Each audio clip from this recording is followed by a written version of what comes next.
Pause. Breathe. Can you feel it? The quiet ache, like a river pulling away from its shore. A woman's heart does not stop loving in a single moment.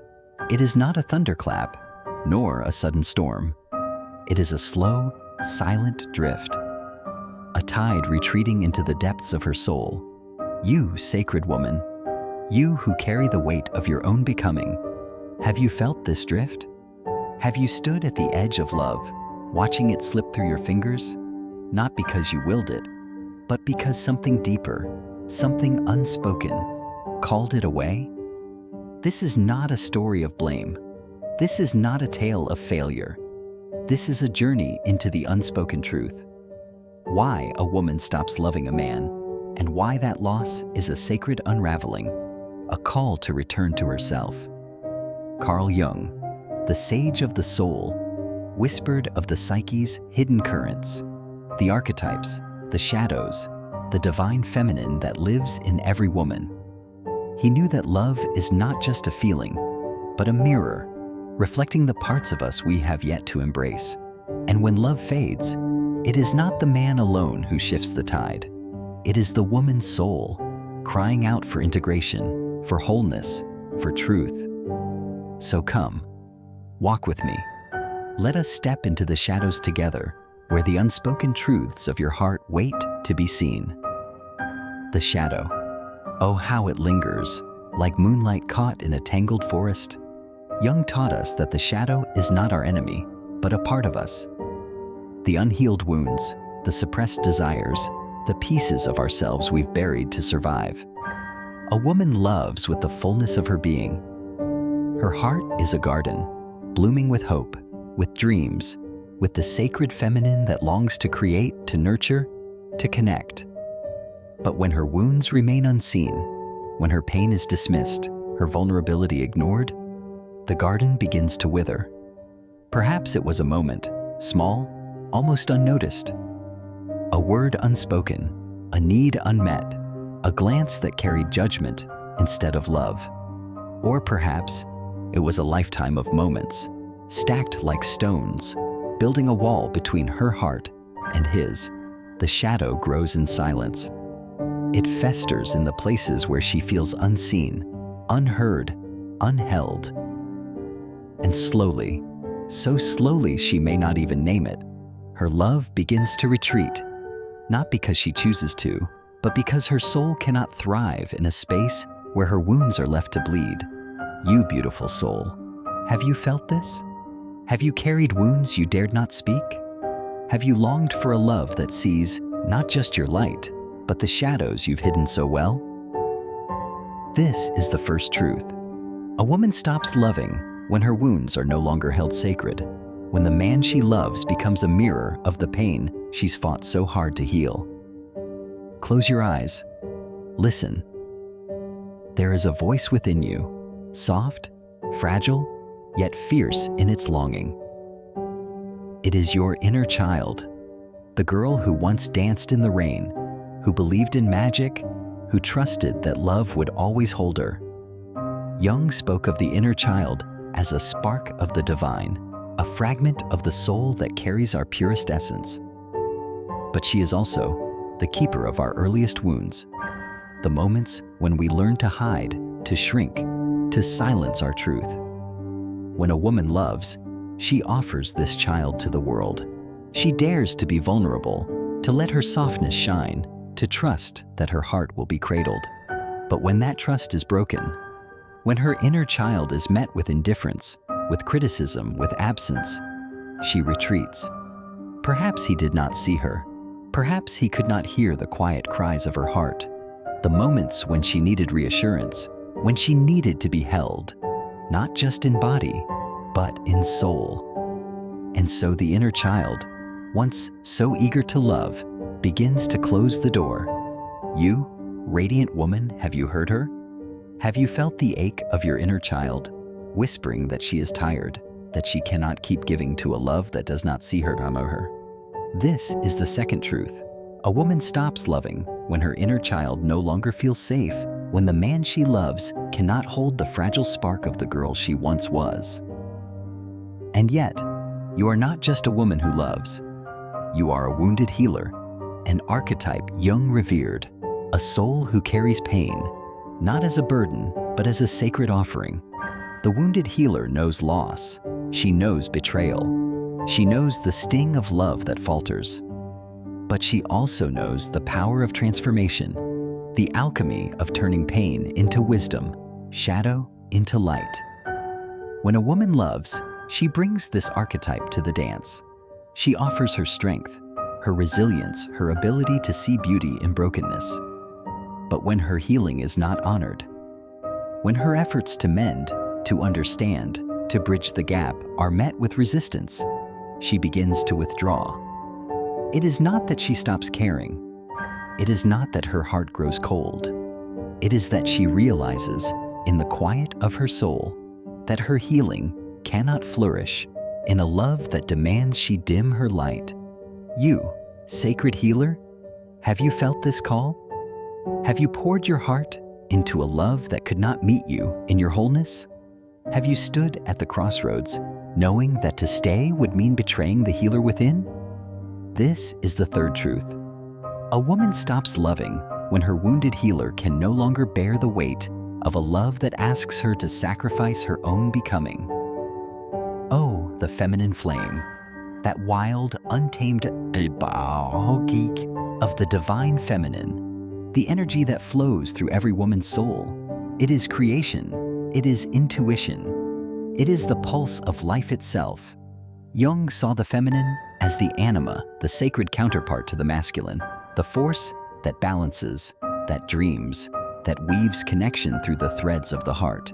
But when the feminine is stifled, when a woman's intuition is ignored, her creativity dismissed, her softness seen as weakness, the flame begins to flicker. She may try to keep it alive. She may pour her energy into the love, hoping to rekindle what once burned bright.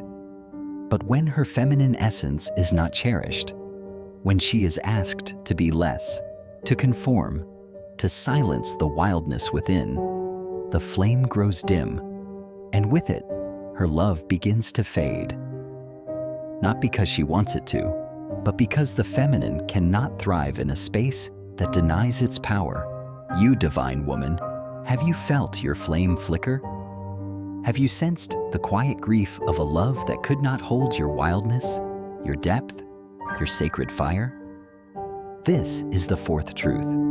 A woman stops loving when her feminine flame is no longer honored, when the man she loves cannot see the goddess within her soul. There are needs, soft as whispers, that live in the heart of every woman.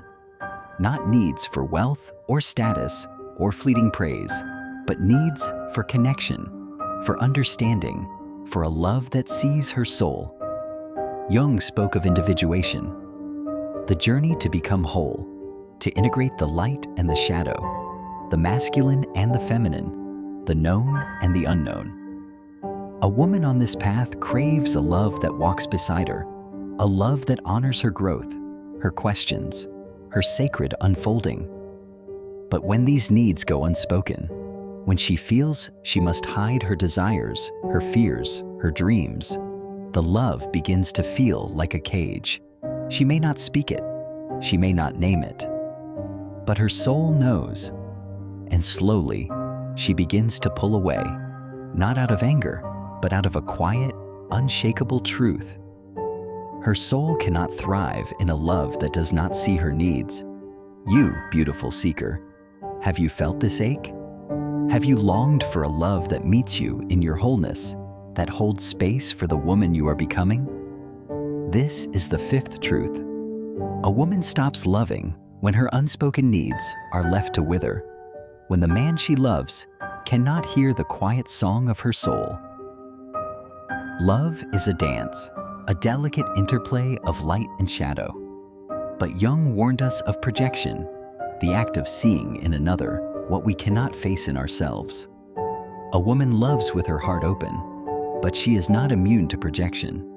She may see in him the hero, the savior, the one who will heal her wounds, and he may see in her the muse, the mother, the archetype of his dreams. But when projection falters, when the illusion fades, when the hero stumbles, when the muse grows weary, the dance begins to falter. Expectations, like heavy chains, weigh on the heart. She may expect him to know her needs without her speaking them. He may expect her to remain the woman he first loved, unchanging, unmoving. And in this tangle of projection and expectation, Malheur begins to unravel. You, wise woman, have you seen this dance? Have you felt the weight of expectations, yours and his, pulling you away from the truth of who you are? This is the sixth truth.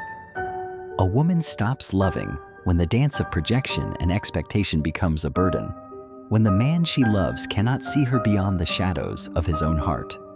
Connection. It is the heartbeat of love, the sacred thread that binds two souls. Jung believed that true connection is a meeting of psyches, a union of light and shadow, a space where both are seen, both are held. But when connection fades, when the moments of intimacy, of laughter, of shared dreams are replaced by silence, by routine, by distance, the heart begins to grieve. A woman feels this loss deeply. Her feminine soul, so attuned to the rhythms of connection, senses when the thread begins to fray. She may try to mend it, to reach out, to bridge the gap. But when her efforts are not met, when the sacred space between them becomes a void, her love begins to fade. You, tender soul, have you felt this grief? Have you stood in the silence of a love that no longer holds you close? This is the seventh truth. A woman stops loving when the sacred connection is lost, when the man she loves no longer meets her in the space where souls intertwine. And yet, this is not the end. The fading of love is not a failure, but a beginning. Jung called it individuation, the sacred journey to wholeness, the path of embracing every part of yourself. When a woman stops loving, it is not a surrender, but a reclamation. It is her soul saying, I am enough. It is her heart whispering, I will not dim my light. It is her feminine flame roaring, I am whole. This path is not easy. It asks you to face your shadows, to hold your inner child, to honor your wounded healer. It asks you to release projection, to let go of expectations, to step into the fullness of who you are. But oh, sacred woman, it is worth it. For in this journey, you will find not just love, but yourself. You will become the woman you were always meant to be, wild, whole, and radiant. You divine seeker, are you ready to walk this path? Are you ready to embrace the shadows, to integrate the light, to become the woman your soul has always known you could be? This is the eighth truth. A woman stops loving not to lose herself, but to find herself, to step into the sacred wholeness that has always been her birthright. Pause, breathe, feel the weight of this moment, the sacred stillness of your own heart. You're not broken. You're not lost. You are a woman, a tapestry of light and shadow, a vessel of the divine feminine, a soul on a journey of becoming. The love that faded was not a failure, but a teacher. It showed you your wounds, so you could heal them. It showed you your shadows, so you could embrace them. It showed you your strength, so you could claim it. You, radiant woman, are enough. Your heart, with all its scars, is a masterpiece. Your soul, with all its longing, is a symphony. Your journey, with all its twists, is a sacred pilgrimage. As you move forward, carry this truth. You are not defined by the love you've lost, but by the love you found within yourself. You are the wounded healer, the inner child, the feminine flame. You are whole. And so, with tears in your eyes, with a heart full of grace, step into the woman you are becoming. Let your soul sing. Let your light shine. Let your love, for yourself, for the world, for the divine, be the fire that guides you home.